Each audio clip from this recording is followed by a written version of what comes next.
Well, you know, if my boys were old enough, they would vote me Mom of the Year. And, of course, the show is not Afternoon Express until we're cooking in the kitchen. Exactly. So we're making something yummy, and I see fish fingers. What are we doing? We're going to do some fish finger sliders, okay? Fish finger sliders. So you know, one of the biggest trends at the moment is the fish burger. Crumbed fish burger with a tartar Or sauce. a fish taco. Exactly. So Yeah. we're taking inspiration from the traditional fish finger sandwich, which is 2 slices of white bread, butter, and fish fingers. I don't know about you, but that's like, I know all about that. No, listen, I'm a mom, and every mom out there knows that in every mom's freezer, the staple is fish fingers. And because it's just so Because good. it's quick and easy, and it just tastes so yummy. And But- when I don't feel like cooking, I just eat the fish fingers. Do you know there's a science to cooking it though? Oh, yeah. Okay, let's get straight into Okay, it. teach So me, teach me. I'm gonna get these Sea Harvest fish fingers. Sometimes you get so hungry, just rip the box open. And that's exactly what I'm gonna do right now. So the trick is you can do it from frozen, but the trick is actually to do it on a low heat. You want a gentle sizzle. Yeah. You don't want it to be too hot because you want to you- cook it that you get that crust. And the crust has to be So that super and crispy. the crust stays on the fish finger. You don't want it like peeling off, and then you've got like the white bits and then the crumbly bits, and then it's just like That does it's not a happen dud. with these though, but if ever that does happen, you switch the stove off and you go back to bed. Yeah. Okay, try again tomorrow. Yeah, if it happens, it's your fault, Yeah. and it's a bad day. No, fish fingers You're with not the crust winning. off. You're not winning at life. So you get them in the pan Okay. and you turn the heat down. And I'm being so serious, the heat needs to be low. Yeah, I can see you've got it really low. There we go, that low. You want it to gently sizzle like a whisper in the background. You don't want to hear that. Yeah. So calm down yeah. right now.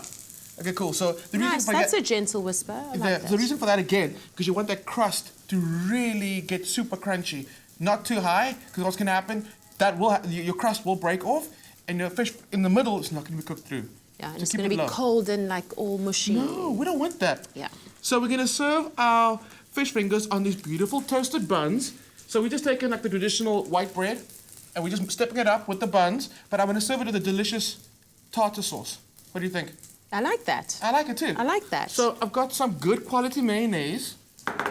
And these are ingredients I always have in my fridge. And that's the thing about Sea So- Harvest, it's always convenience. Yes. And that's like the biggest push for me, the fact that, number one, you're cooking from frozen, you don't have to thaw anything out, and number two, you can put together an amazing spread with ingredients that you have in your fridge already. Like this dish right now. Like Somizi would say, a bit of coriander as well. Coriander. Coriander. With everything. Everything. So I used the greens and the whites of the spring onion, and just thinly Right. slice it. I've also done this with the Sea Harvest crumbed hake fillets. It is so delicious. So delicious. So satisfying. That's what I think it is. It's just that Yeah. crunch on the outside that makes it so good. So I was recently in Saldanha and I met with Daisy, who told me about the When you made amount- that bomb Gatsby. Oh my word, Uh-huh, yes. And she was talking about the amount of effort that goes into developing that perfect crust on these products. Absolutely. It's like down to, well, actually, yes, Really? it's a science. It is a you know? science. So don't ever like ruin it by overcooking the product. Right. You want that Because crust. it's part of the magic. It is. Yeah. So there we go. So whites and greens go in. Super easy. And then I've got some dill. Can you pass me some dill, please? Yes.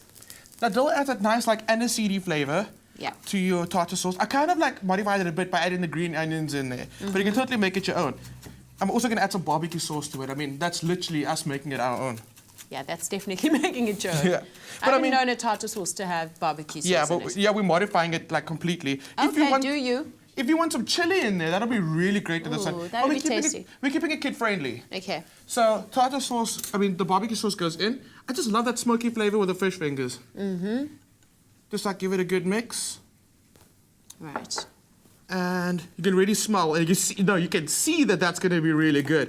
And then I've got some lemons over there. Can you pass that? As well Do you want as to cut it in half?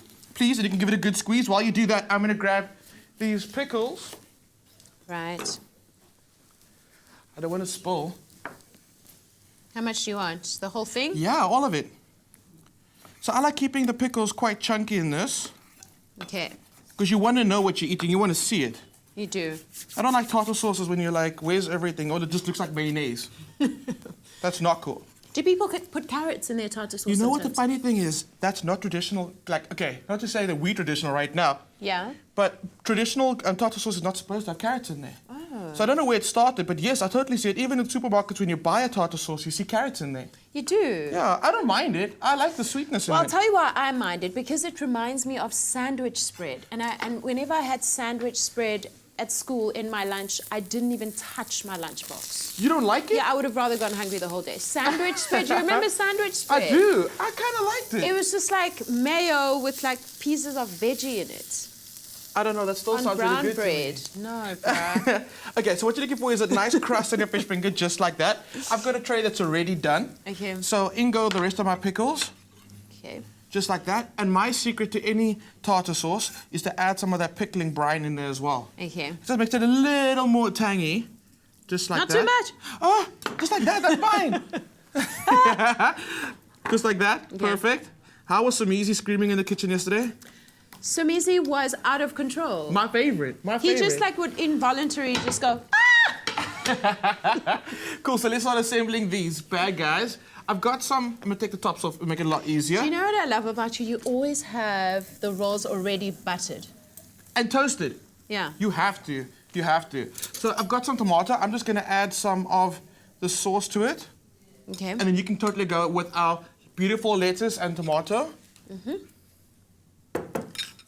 There we go. Cool. So there you go. You can start topping. Okay. And I'm gonna add our beautiful fish fingers along. Do it, do it, do it. I think about Good. 3 per bun's a good amount. Just like Okay. that. So I'm gonna top it with some tomato Awesome. and then our buns are done. Okay, and just a quick reminder, the keyword for this recipe is fish. SMS the keyword to 33650 for the link to the recipe and the ingredients. SMSs cost R1.50, no free SMSs apply. But if you missed any of this easy peasy lemon squeezy recipe, here's a quick recap.